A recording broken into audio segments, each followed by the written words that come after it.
আসসালামু আলাইকুম। Math magic x ব্যাকবেঞ্চের YouTube চ্যানেলে তোমাদের সবাইকে স্বাগতম।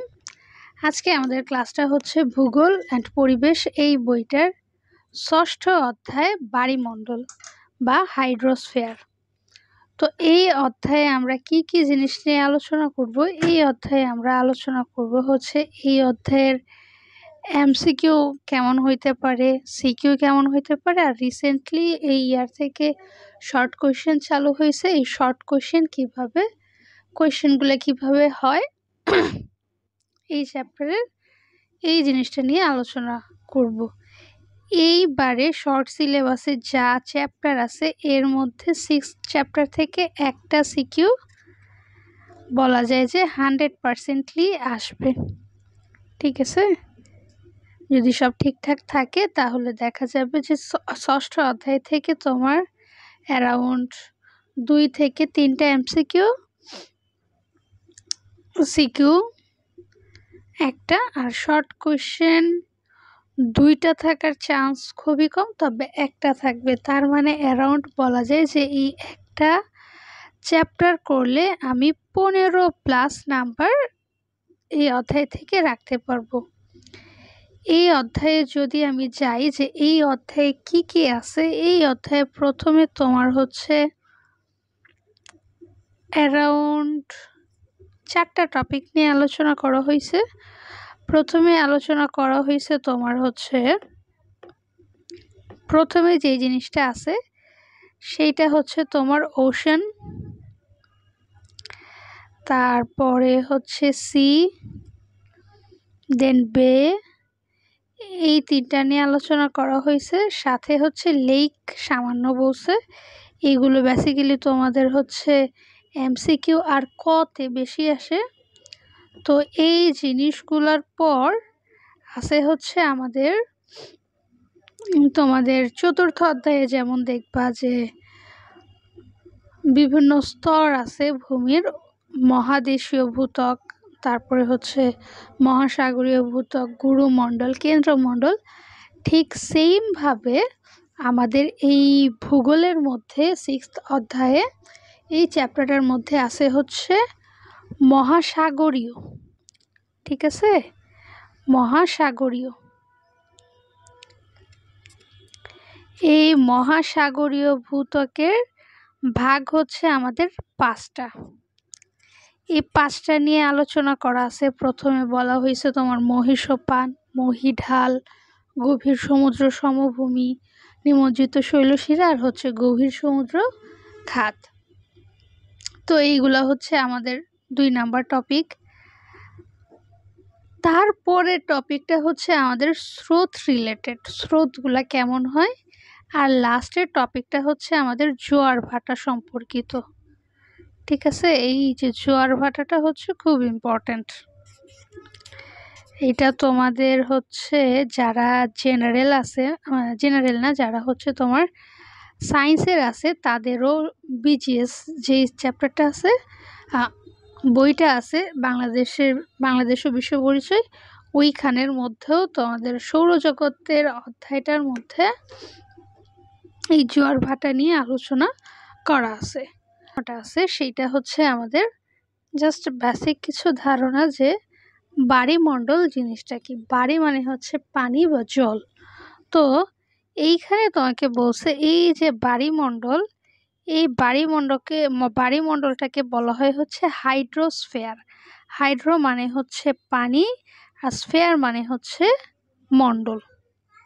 ঠিক আছে, তারপরে এই জায়গাটায় তোমার বলা হয়েছে যে পানি বিভিন্ন জায়গায় হচ্ছে বিভিন্ন রকম। বায়ুমণ্ডলে পানি হচ্ছে জলীয় বাষ্প আকারে থাকে, ভূপৃষ্ঠে তরল আর কঠিন এই 2 ভাবে থাকতে পারে।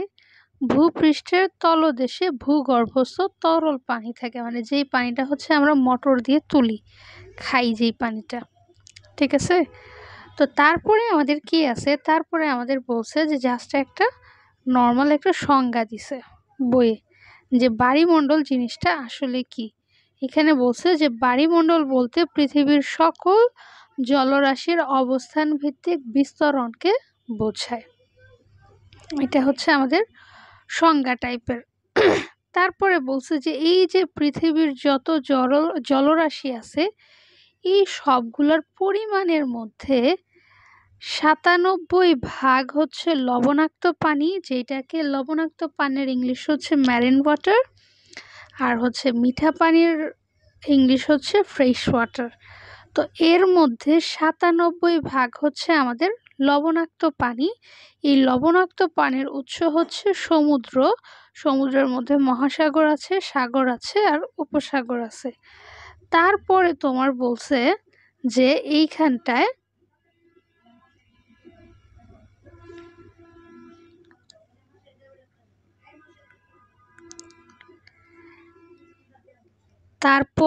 এইখানটায় বলা হয়েছে যে 3 ভাগ পানি হচ্ছে মিঠা পানি, মানে কোনো কিছুর সম্পূর্ণ হচ্ছে 1 আর পার্সেন্টেজে হইলে 100%, তাই না? তো এর মধ্যে 97% হচ্ছে আমার লবণাক্ত পানি, যার উৎস হচ্ছে সমুদ্র বা মহাসাগর বা উপসাগর, আর 3 ভাগ বা 3% হচ্ছে মিঠা পানি, যার উৎসগুলো হচ্ছে এইগুলো হচ্ছে তোমার এমসিকিউ এর জন্য ইম্পর্টেন্ট। তোমাদের বহুপদী টাইপের এমসিকিউতে জিজ্ঞাসা করবে যে কোনটার উৎস কি কি। তো এই 3 ভাগ মিঠা পানির উৎস হচ্ছে নদী, হিমবাহ, হিম মানে হচ্ছে বরফ, আর বাহ মানে হচ্ছে প্রবাহ, মানে বরফের প্রবাহ, ভূগর্ভস্থ পানি, হ্রদ, মৃত্তিকা, বায়ুমণ্ডল আর হচ্ছে জীবমণ্ডল। এই সব কিছু হচ্ছে আমাদের মিঠা পানির উৎস। তারপরে এই যে এখানে বলা হয়েছে যে পানি হচ্ছে 2 প্রকার, ঠিক আছে? কি কি পানি হচ্ছে তোমার? একটা হচ্ছে লবণাক্ত পানি, যেটাকে বলা হয় ম্যারিন ওয়াটার, আর একটা হচ্ছে মিঠা পানি, যেটাকে বলে হচ্ছে ফ্রেশ ওয়াটার। তারপরে যদি আমি এখানে যাই, এখানে তোমাদের বইয়ের ছক দেয়া আছে। কি কি ছক দেয়া আছে? সমুদ্রের পানি প্রতি ঘন কিলোমিটারে কত, আর শতকরা পার্সেন্ট কত, ঠিক আছে? এইগুলো হচ্ছে তোমরা জাস্ট একটু রিড আউট করে নিবা, আর কিচ্ছু না। এইটার অত ইম্পর্টেন্স নাই, তারপরও আইসা পড়লে কিছু করার নেই। এইগুলো হচ্ছে তোমার বেসিক্যালি এমসিকিউ এর জন্য কিছুটা গুরুত্বপূর্ণ। তারপরে যদি আমি আসি, এইখানে দেখা যাচ্ছে এই যে 3টা জিনিসের আমি একটা মানে হচ্ছে বৈশিষ্ট্যগত পার্থক্যর মতো করে একটা জিনিস সামারাইজ করার চেষ্টা করছি। তো এইখানে কি কি আছে? এইখানে আছে হচ্ছে আমাদের প্রথমে বলছে মহাসাগর, সাগর, উপসাগর বা বে। তো মহাসাগরের বেলায় কি হয়? মহাসাগরের ইংলিশ টার্ম হচ্ছে ওশেন, সাগর সি, উপসাগর হচ্ছে বে।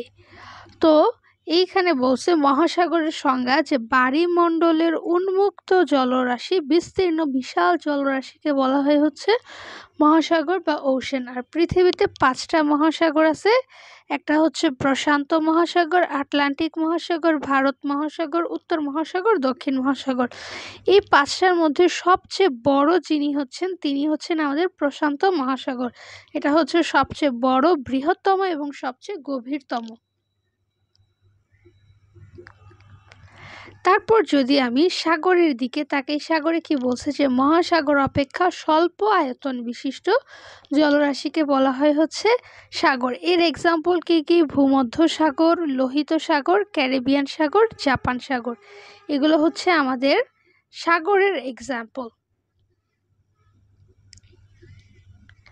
তারপরে যদি আমাদের উপসাগর বা বে আসে, তাহলে এইটার সংজ্ঞা কি হবে? যে 3 দিকে স্থল বিশিষ্ট এবং একদিকে জল, তাকে উপসাগর বলে। এর এক্সাম্পল কি কি? বঙ্গোপসাগর। এই যে এইখানটায় হচ্ছে অনেকের কনফিউশন ক্রিয়েট হয়।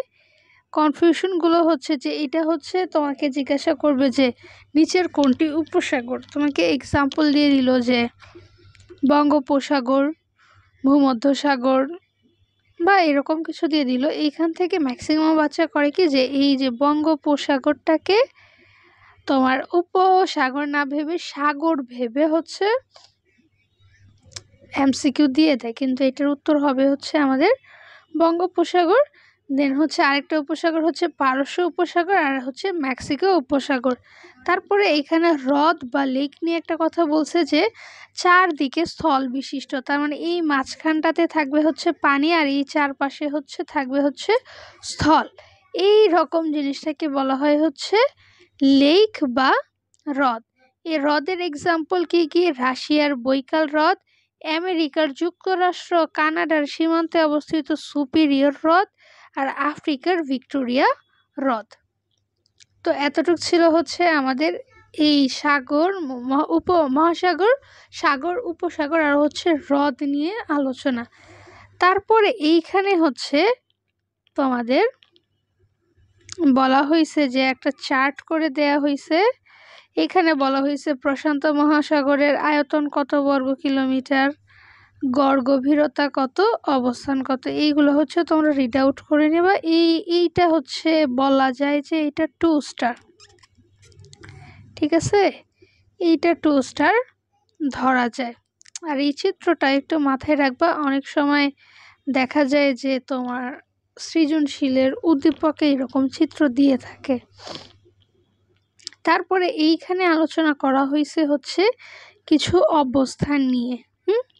তো এখানে বলছে যে আটলান্টিক মহাসাগর ভগ্ন উপকূল বিশিষ্ট। তার মানে আমি তোমাকে বোঝাই যে ধরো এইটা হচ্ছে মহাসাগরটা, এর যে আশেপাশের অঞ্চল এইগুলা হচ্ছে উপকূল, ঠিক আছে।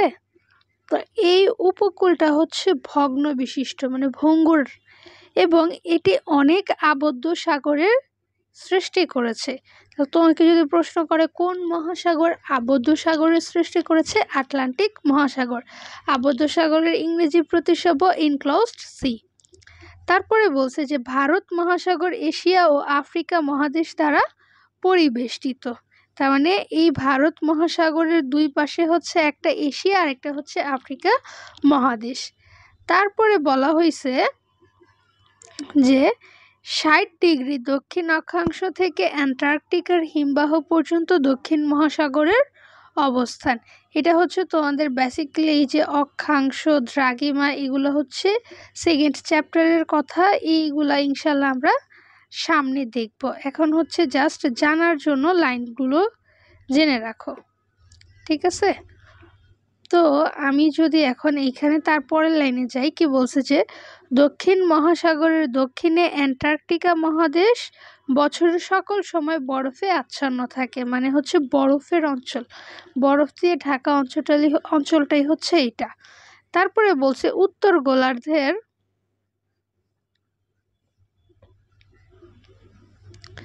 তারপর বলা হয়েছে যে উত্তর গোলার্ধের উত্তর প্রান্তে উত্তর মহাসাগর অবস্থিত এবং এর চারদিকে স্থল পরিবেষ্টিত, মানে প্রায় হচ্ছে একটা লেক টাইপের কাহিনী, চারদিকে স্থল। আর উত্তর গোলার্ধের উত্তর প্রান্তে উত্তর মহাসাগর অবস্থিত, আর এই উত্তর মহাসাগরের চারপাশটাই হচ্ছে স্থল দ্বারা পরিবেষ্টিত। তারপরে কি বলছে, এইখানে আমাদের আলোচনা শুরু হচ্ছে তোমার সমুদ্র তলদেশের ভূমিরূপটা হচ্ছে কেমন। ফার্স্টে অধ্যায়ের সামারিতে যেখানে বললাম এই টপিকটা হচ্ছে এইখানের বলা যে সেলিব্রিটি টপিক, ঠিক আছে। আমরা এটার নাম দিই সিটি, সিবি না, সিটি, সেলিব্রিটি টপিক। তো এই অধ্যায়ের সেলিব্রিটি টপিকটার মধ্যে প্রথমে এখানে কিছু বেসিক নিয়ে আলোচনা করা হয়েছে। কি ধরনের বেসিক নিয়ে আলোচনা করা হয়েছে? এখানে বলা হয়েছে যে ভূমিরূপ উভয় স্থানই অসমান। উভয় স্থান কোথায়? উভয় স্থান হচ্ছে একটা হচ্ছে উপকূল আর একটা হচ্ছে নিচের, ঠিক আছে।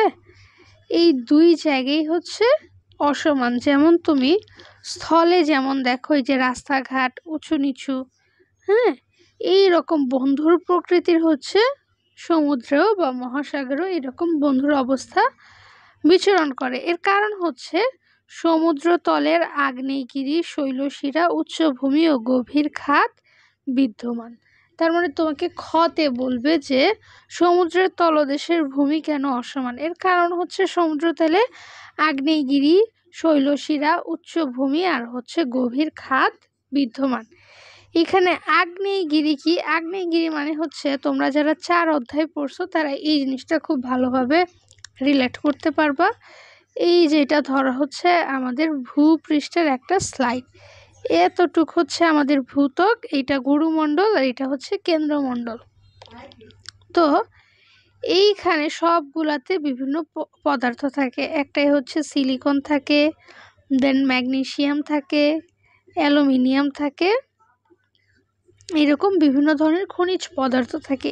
এই প্রত্যেক কিলোমিটার গেলে তোমার হচ্ছে 30 ডিগ্রি করে তাপমাত্রা বাড়তে থাকে। হ্যাঁ, তো এই নিচে গেলে দেখা যায় যে এই অ্যালুমিনিয়াম, ম্যাগনেসিয়াম, সিলিকন এই সব কিছু হচ্ছে এই তাপমাত্রা বাড়ার কারণে আমরা কি জানি যে 100 ডিগ্রি প্লাস হইলেই জিনিস হচ্ছে ফুটতে শুরু করে। তো এইখানে অতিরিক্ত মাত্রা তাপমাত্রা হওয়ার কারণে দেখা যায় যে এইখানে জিনিসগুলো ফুটতে শুরু করে। যখন আমরা দেখা যায় যে ভাত রান্না করি তখন কি হয়, ভাত যখন এই যে এইটা যদি ঢাকনা হয় আর এইটা যদি পাতিল হয়, ভাত রান্না কি এইখানে একটা চাপ দেয়, বাষ্পগুলো ঢাকনাটা পড়ে যায়। ঠিক তেমনই ঘটনা এখানে হয়। তখন এরা হচ্ছে মাটির দুর্বল জায়গা খুঁজতে থাকে, ঠিক আছে, ওরা হচ্ছে এরকম চাপ দেয়। তখন এই মাটি ভেদ করে এই গরম এই যখন এইখানে থাকে তখন এইটাকে বলে হচ্ছে ম্যাগমা, ঠিক আছে। আর যখন বের হয়ে যায় তখন এইটাকে বলে হচ্ছে লাভা।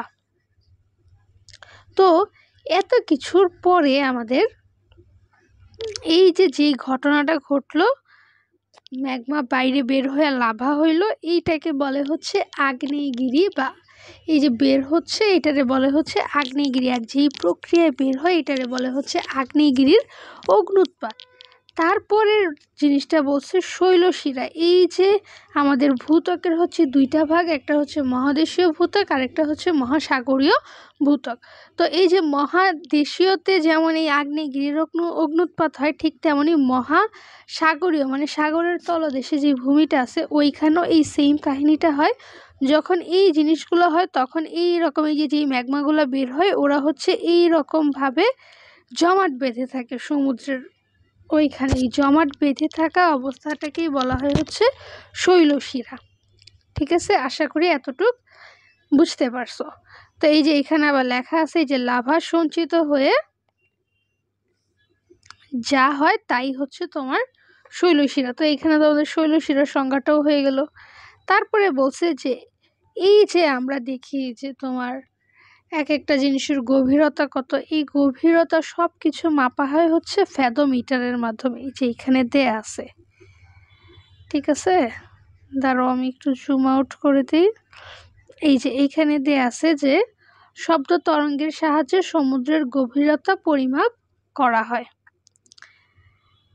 এই যে যেই যন্ত্রের মাধ্যমে করা হয় এই যন্ত্রের নাম হচ্ছে ফ্যাথোমিটার।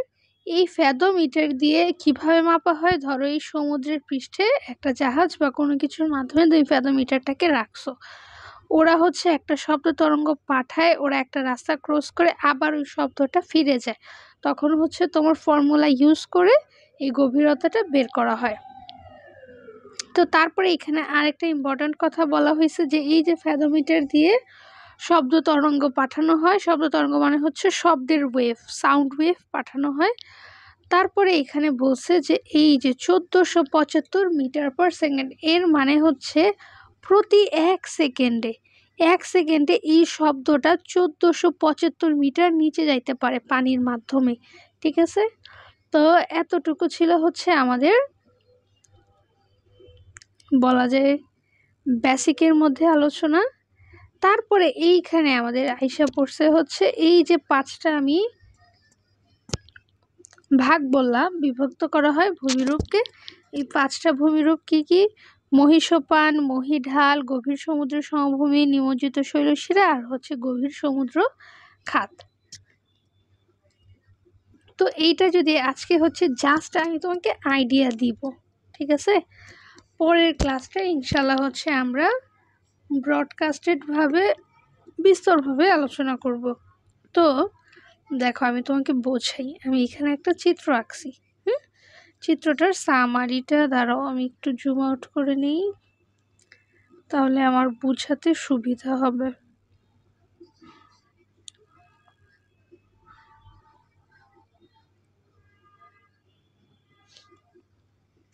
দেখো এই যে এতটুককে আমি ধরছি হচ্ছে তোমার সমুদ্র, ঠিক আছে? এখান থেকে সমুদ্রটা শুরু হয়েছে। এই যে এই অঞ্চলটা, এটা হচ্ছে উপকূল, এটা হচ্ছে উপকূল। তো এই উপকূল থেকে এই যে ঢালু হয়ে যেই জায়গাটা যাচ্ছে, এটা হচ্ছে 1 ডিগ্রি কোণে ঢালু হয়।